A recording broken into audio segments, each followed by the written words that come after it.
আসুন তাহলে বন্ধুরা আমি এবং কি আপনারা কতটা স্বাস্থ্যবান ভালো করে দেখে নেওয়া যাক। এখানে 4টা পার্সেন্ট দেখতে পাচ্ছেন, 25, 50, 75, 100। আপনাদেরকে চেষ্টা করতে হবে যে 75 পর্যন্ত ধরে রাখতে হবে। লম্বা নিঃশ্বাস নিয়ে শুরু করা যাক। তাহলে শুরু করছি।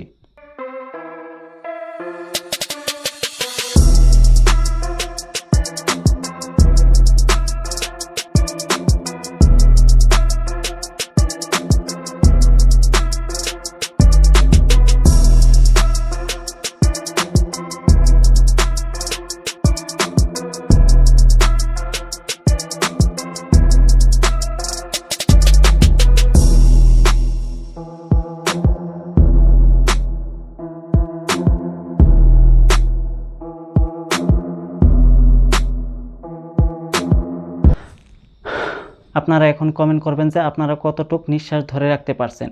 আমি তো 100% ধরে রাখতে পারছি। 100% ধরে 2-3 সেকেন্ড বেশি হয়ে গিয়েছে। আমি 100% পর্যন্ত ধরে রেখেছি। প্রথম অবস্থায় 75% আসতে আমার অল্প সমস্যা হয়েছিল। তারপর যখন ট্রাই করি তখন 100% এসেও 2-3 সেকেন্ড এক্সট্রা টাইম পেয়েছি।